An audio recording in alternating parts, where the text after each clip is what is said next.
축복된 성천일 오후 예배 시간이 돌아왔습니다.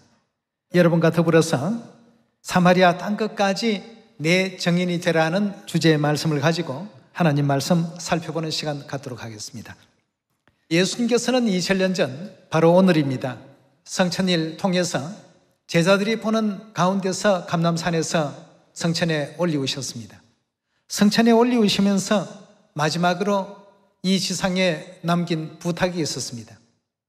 하나님 예수 그리스도께서 십자가에 죽으시는 것도 목격했고 사흘 만에 부활하신 장면도 목격했고 40일 만에 성천하시는 장면까지 다 목격했으니까 너희가 내가 이 땅에 와서 인류의 구원을 위해서 한 모든 일들에 대해서 많은 사람들에게 증거하는 그런 정인의 역할을 다 감당해 달라는 마지막 당부의 말씀을 남기셨습니다. 자, 그렇다면 예수 그리스도께서 2000년 전 감람산에서 성천하시기 전에 제자들에게 남기신 내 정인이 되라는 말씀이 비단 그 사도시대에만 하신 것이냐? 그것이 아니었습니다. 이미 성부시대인 여호와 시대에도 여호와의 정인이 되어달라고 부탁하신 장면이 계셨습니다.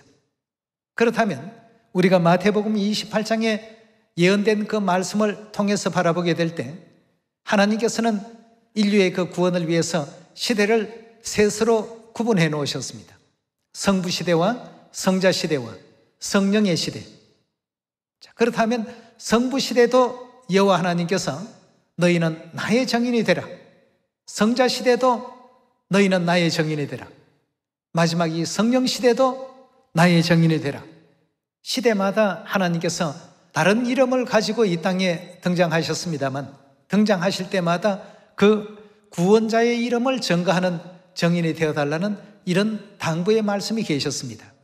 그것이 오늘날 구원받는 하늘 자녀들이 해야 될 마땅한 도리요, 마땅한 책무가 아니겠습니까? 성부시대에는 여호와 하나님의 이름으로, 성자시대에는 예수 그리스도의 이름으로 정인이 되었지만 마지막 이 성령시대에는 하나님께서 성령과 신부로 이 땅에 오셔서 인류를 다 모으시는 예언의 시대에 도래했기 때문에 성령과 신부를 증거하는 정인의 역할을 이 시대에 우리가 또 다 해야 될 줄 믿고 있습니다. 사도행전 1장 6절의 말씀 함께 보도록 하겠습니다. 저희가 모였을 때에 예수께 묻자와 가로되 주께서 이스라엘 나라를 회복하심이 이때이니까 하니 가라사대 때와 기한은 아버지께서 자기의 권한에 두셨으니 너희의 알 바가 아니요 오직 성령이 너희에게 임하시면 너희가 권능을 받고 예루살렘과 온 유다와 사마리아와 땅끝까지 이르러 내 정인이 되리라 하시니라 그랬습니다. 이 말씀을 마치시고 저희 보는 데서 올리워 가시더니 구름이 저를 가리워 보이지 않게 하더라 그랬습니다. 성천하시면서 감람산에서 남기신 마지막 당부의 말씀이 내 정인이 되라고 하신 바로 그 대목이었습니다. 예수님께서만 이 말씀을 하셨던 것이 아니라 성자시대에 오셔서 최초로 하신 말씀이 아니고 성부시대 때에도 여전히 이 말씀이 계셨습니다. 그렇다면 새 이름으로 이 땅에 오신 이 성령시대에도 당연히 우리가 누구를 증거하는 정인이 되어야 되겠습니까? 새 이름 안상욱님과 또 성령의 신부 되신 새 예루살렘 하늘어머니를 증거하는 또 정인의 역할을 감당해야 되지 않겠습니까? 이사야 43장 10절의 말씀 보도록 하겠습니다. 나 여호와가 말하노라 너희는 나의 정인 나의 종으로 택함을 입었나니 이는 너희로 나를 알고 믿으며 내가 그인 줄 깨닫게 하려 함이라. 나의 전에 지음을 받은 신이 없었나니라. 나의 후에도 없으리라. 나 곧 나는 여호와라. 나 외에 구원자가 없나니라 하고 했습니다. 이사야 선지자가 성령의 감동함을 입고 기록했던 이 시대는 성부시대였습니다. 성부시대도 여호와 하나님을 증거하는 정인으로서 이와 같이 선택된 시대였다는 사실을 우리가 확인할 수가 있습니다. 마지막 이 성령시대도 반드시 우리는 누군가를 증거하는 정인의 사명을 감당해야 되겠습니다. 그러면 성경의 예언을 바라보게 되면 무화과 나무가 가지가 연하해지고 잎사귀를 낸다라고 하는 그 1948년 이후부터 이제 성령 시대가 개막이 되는데, 그렇다면 그때부터는 누구를 증거하는 증인의 역할을 해야 되겠냐는 것입니다. 하나님께서는 마태복음 28장 18절의 말씀을 통해서 아버지와 아들과 성령에게는 뭐가 있다고 했습니까? 이름이 있다고 되어 있지 않습니까? 그럼 각각 다른 분입니까? 한 분이지만 이름은 각각 달리 하셨습니다. 성부 시대의 이름 여호와, 성자 시대의 이름 예수 그리스도, 성령의 시대의 이름은 요한계시록 3장의 말씀으로 보면 새 이름이라고 이렇게 등장하고 있지 않습니까? 우리 요한계시록 3장 확인을 한번 해보도록 합시다. 12절의 말씀 보겠습니다. 이기는 자는 내 하나님 성전의 기둥이 되게 하리니 그가 결코 다시 나가지 아니하리라. 내가 하나님의 이름과 하나님의 성 곧 하늘에서 내 하나님께로부터 내려오는 새 예루살렘의 이름과 라고 했습니다. 새 예루살렘이 뭐가 있다고 했습니까? 성경은 새 예루살렘이 가지고 있는 이름이 분명히 있다고 했습니다. 새 예루살렘의 이름과, 그리고 그 뒤에 보니까 뭐가 또 나옵니까? 나의 새 이름을 그 위에 기록하리라 하고 했습니다. 자, 여기에 지금 요한계시록 3장에는 보면 물론 이제 아버지만을 대표해서 설명하실 때에는 그냥 나의 새 이름, 즉 예수 그리스도의 새로운 이름에 대한 문제만 우리가 주목하면 되겠습니다만, 이 장면을 그대로 볼 때 새 예루살렘의 이름과 나의 새 이름, 이 두 이름을 분명히 우리가 알아야 되겠습니다. 알아야만 성령과 새 예루살렘이신 신부께서 오라고 하실 때 그리로 또 우리가 찾아갈 수가 있지 않겠습니까? 새 예루살렘의 이름과 나의 새 이름, 즉 여기서 나라고 하는 것은 예수 그리스도를 뜻하죠. 예수라는 이름 외에 새 이름이 있다라고 했으니까 그 새 이름이 언제 쓰여질 이름인가를 우리가 주목해 봐야 될 필요가 있겠습니다. 성부 시대의 이름은 여호와라고 썼습니다. 이미 성자 시대는 예수라고 썼습니다. 성령의 이름은 하나님께서 이 땅에 오셔서 진리를 선포해 주시기 전까지는 아무도 알지를 못합니다. 그러니 자꾸 엉뚱한 데 갖다 붙입니다. 여기서 말하는 나의 새 이름은 예수님의 새 이름을 의미하는 것이지, 우리 성도들이 개개인마다 새로운 이름을 한 가지씩 갖는다는 그 뜻이 아닙니다. 나의 새 이름을 그 위에 기록하리라. 귀 있는 자는 성령이 교회들에게 하시는 말씀을 들으라고 했습니다. 그럼 여기서 우리가 알아야 될 것은 새 예루살렘 이름이 무엇인지, 그리고 나의, 즉 예수님의 새 이름이 무엇인지를 분명히 우리가 이해할 때에 새 예루살렘이신 신부와 성령의 이름을 증거할 수 있는 증인으로서 그 사명을 감당할 수 있다는 것을 깨닫게 될 수 있습니다. 요한계시록 22장 16절입니다. 나 예수는 교회들을 위하여 네 사자를 보내어 이것들을 너희에게 증거하게 하였노라. 나는 다윗의 뿌리요 자손이니 곧 광명한 새벽별이라 하시더라. 성령과 신부가 말씀하시기를. 성령과 신부, 굉장히 참 중요한 대목이 되겠습니다. 아버지와 아들과 성령의 이름이 있다고 했는데 그 이름 중에 어느 시대에 불리워질 존재를 여기서 설명하고 있는 것입니까? 성령 시대. 좀 전에 계시록 3장 12절에 보니까 나의 새 이름이라고 표현되어 있지 않습니까? 바로 성령 시대 불러야 할 구원자의 그 이름. 그 다음 신부가라고 했습니다. 그럼 신부는 요한계시록 3장 12절에 뭐라고 표현되어 있었습니까? 새 예루살렘. 요한계시록 21장에도 나오고 19장에도 나옵니다만 연결해서 바라보게 되면 새 예루살렘 이름이 바로 신부의 이름입니다. 그렇지 않습니까? 성령과 신부가 말씀하시기를 오라 하시는도다. 듣는 자도 오라 할 것이요 목마른 자도 올 것이요 원한 자는 값없이 생명수를 받으라 하시더라 하고 했습니다. 오늘 요한계시록 3장과 요한계시록 22장의 이 두 장면을 통해서 보니까 이 시대 우리는 과연 누구를 증거하는 증인이 되어야 될까? 2000년 전 예수 그리스도께서는 사마리아 땅끝까지 나를 증거하는 증인이 되라. 그럼 오늘날 나의 새 이름을 즉 예수 그리스도의 새 이름을 증거한다고 해서 예수님 전하지 않는 것이 아닙니다. 바로 그 예수님이 성령시대 안상홍님이라는 이름으로 이 땅에 오시지 않았습니까? 예. 초림 때는 홀로 오셨습니다만 재림 때는 분명 두 분이 오셔야 되기 때문에 새 예루살렘의 이름과 나의 새 이름, 이 두 이름을 분명히 언급해 놓으셨습니다. 그렇다면 이 새 예루살렘에 대해서 조금 더 한번 살펴보시고 우리가 이 시대 누구를 증거하는 정인으로서 소임을 다하는 것이 오늘 이 성천일의 절기의 의미를 완성하는 것인가를 확인해 보도록 하겠습니다. 요한계시록 21장 9절입니다. 7 대접을 가지고 마지막 7 재앙을 담은 7 천사 중 하나가 나와서 내게 말하여 가로되 이리 오라. 내가 신부 곧 어린 양의 아내를 내게 보이리라 하고 성령으로 나를 데리고 크고 높은 산으로 올라가 하나님께로부터 하늘에서 내려오는 거룩한 성 무엇을 보여주었다고 했습니까? 어린 양의 아내 신부를 보여주겠다 하고는 예루살렘을 보여주었습니다. 그러니 계시록 3장 12절에서 뭐라고 했습니까? 나의 새 이름과 새 예루살렘의 이름을 그 위에 기록할 것이다 하고 했습니다.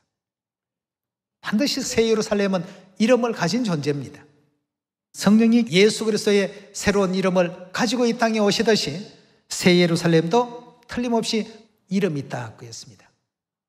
두 이름을 분명히 다 이해하고 알아야 되지 않겠습니까?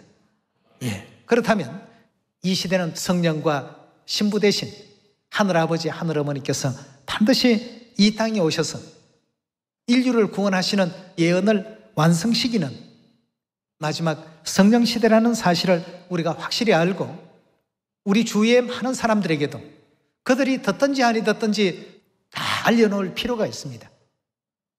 2000년 전 사도 바울이 예수 믿는다는 그 제목으로 옥에 감금되어 있었을 때 그 옥터가 움직이고 지진이 일어났습니다. 죄수들을 감금시켰던 족쇄들이 전부 다 풀려져 버렸습니다. 간수장이 깜짝 놀라서 보니까 옥문이 다 열려 있었습니다. 간수장이 밤에 지키다가 조금 졸았던 모양입니다. 아이고 죄수들 다 달아났겠구나. 과거에는 죄수들이 탈출을 하게 되면 결국 간수장이 죽임을 당하는 이런 위급한 상황이었죠. 다들 달아난 줄 알고 칼을 빼어서 자기를 하려고 하니까 바울이 그리 하지 말라고 말이죠.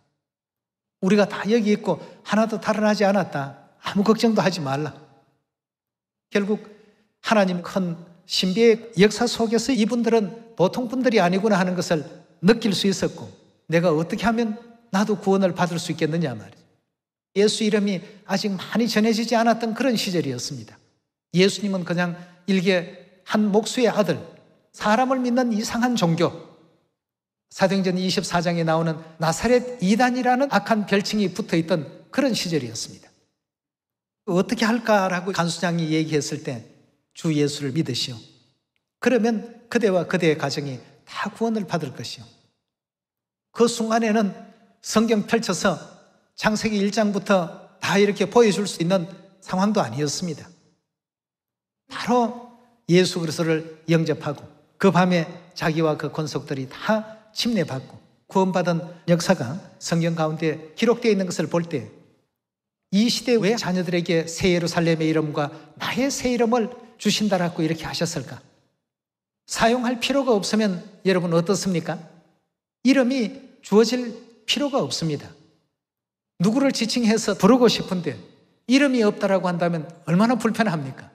하늘과 땅에 신이라 칭하는 자가 있어 많은 신과 많은 주가 있다고 하는데 우리가 기도를 하더라도 누구에게 기도할 것입니까? 그래서 끝에 예수 그리스도의 이름으로 기도합니다.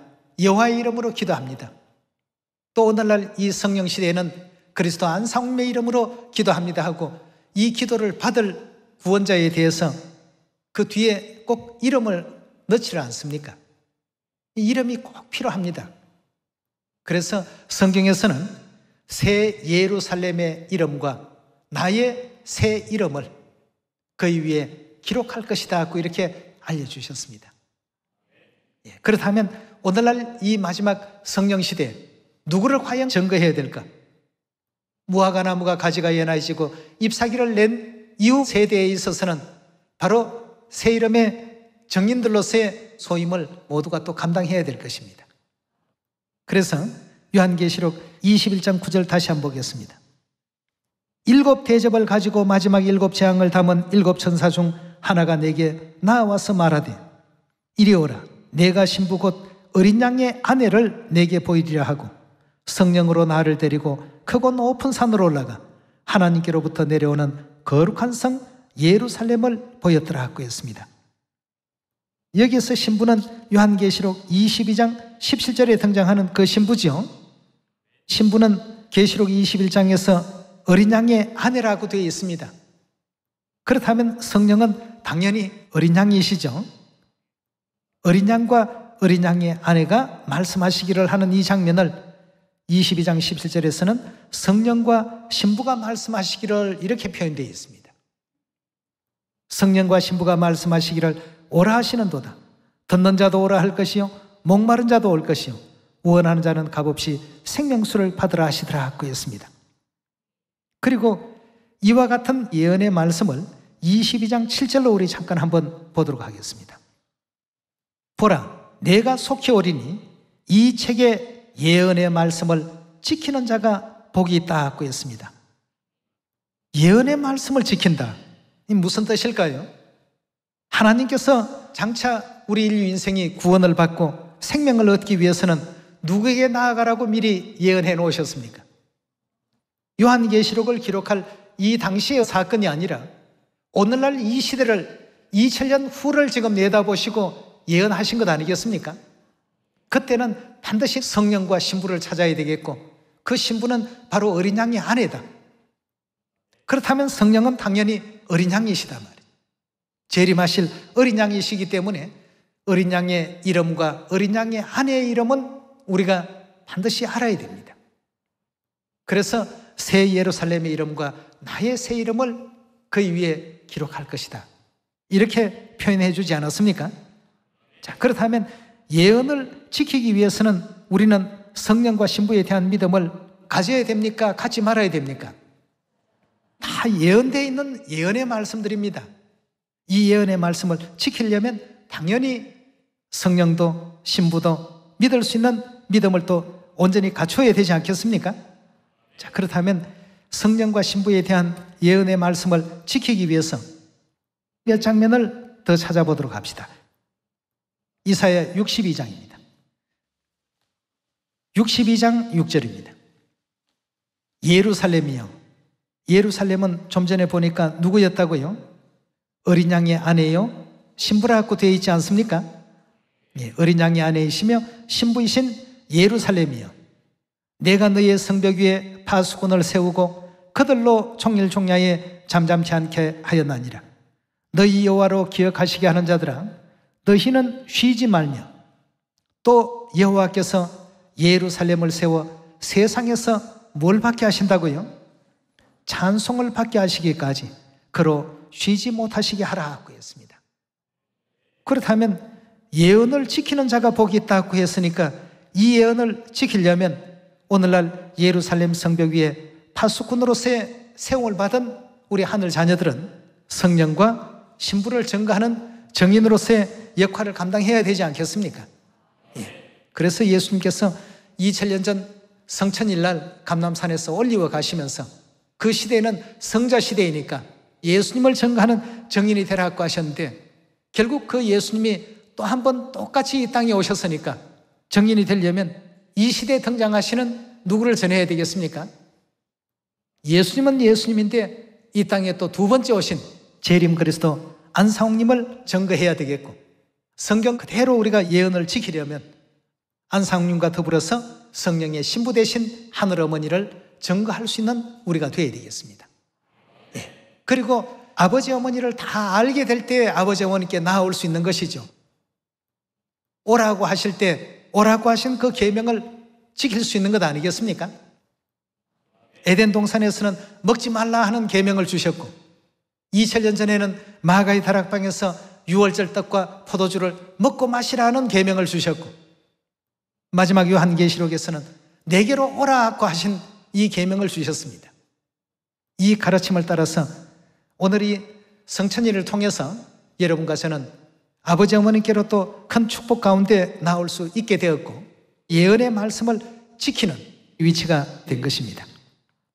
이사야서 62장의 장면을 보더라도 하나님께서는 예루살렘을 세우신 이면에는 온 세계 사람으로 하여금 예루살렘을 찬송하도록끔 그런 일이 일어나기까지 예루살렘 성벽 위에 파수꾼들은 잠잠치 않도록끔 하신 장면을 볼 수 있습니다. 즉 열심히 증거하고 전하는 정인의 역할을 다하라는 것이죠. 이사야 60장 1절입니다. 일어나라 빛을 발하라 이는 내 빛이 이르렀고 내 빛 가는 것은 예루살렘의 빛입니다. 여호와의 영광이 내 위에 임하였습니다. 보라 어둠이 땅을 덮을 것이며 캄캄함이 만민을 가리우려니와 오직 여호와께서 내 위에 임하실 것이며 그 영광이 내 위에 나타나리니 열방은 내 빛으로 열왕은 비치는 내 광명으로 나올 것이다 하고 했습니다. 예언이 이렇게 되어 있으면 이 예언 어찌해야 됩니까? 반드시 믿어야 되겠죠. 8절로 넘어가겠습니다. 저 구름같이 비둘기가 보금자리로 날아오는 것 같이 날아오는 자들이 누구뇨?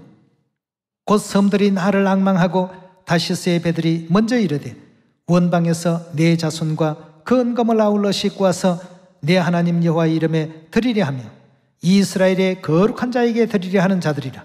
이는 내가 너를 영화롭게 하였습니다. 그 다음 또 12절에 예언된 장면도 봅시다. 너를 섬기지 아니하는 백성과 나라는 어떻게 된다고요? 파멸한다고 했습니다.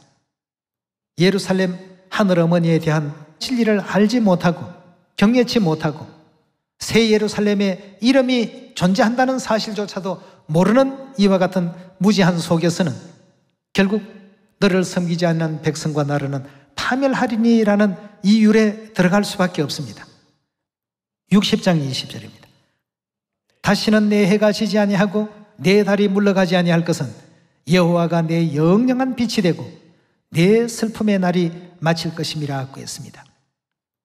그럼 예루살렘 어머니에게는 그 생애 속에 슬픔에 존재한다는 뜻입니까? 전혀 없이 뭐든지 능력과 권능으로 하신다는 뜻입니까? 일생 속에 여러 가지 자녀들을 통해서 겪는 아픔, 자녀들이 외부로부터의 어떤 회방과 방해 속에서 당하는 괴로움, 이런 어떤 내용들로 늘 슬픔이라는 것이 연속적입니다. 슬픔과 괴로움과 고난과 이런 것이 있기 때문에 내 슬픔의 날이라고 이렇게 묘사가 되어 있습니다. 그것이 이제 맞춰지게 되는 날은 반드시 옵니다. 예. 그런 날이 속히 도래되도록끔 예언을 말씀을 지키는 자가 복이 있다고 했으니까 이런 예언의 과정들을 우리가 전부 알고서 그 슬픔에도 참여하고 기쁨에도 함께 동참할 수 있는 예루살렘의 자녀들이 다 되어야 되지 않겠습니까? 예. 그 다음 21절에 봅니다. 내 백성이 의롭게 되어 영영이 땅을 차지하리니 그들은 나의 심은 가지요 나의 손으로 만든 것으로 나의 영광을 나타낼 것인즉 그 작은 자가 천을 이루겠고 그 약한 자가 강국을 이룰 것이라. 때가 되면 나 여호와가 속히 이루리라 하고 했습니다. 반드시 이 말씀 그대로 된다는 사실을 알고서 이 길들을 그대로 또 따라갈 수 있는 우리가 되어야 되겠습니다. 새 예루살렘이 이름이 있다는 것을 그들에게도 알려야 되겠습니다. 새 예루살렘이 어린 양의 신부였다는 사실을 알려야 됩니다.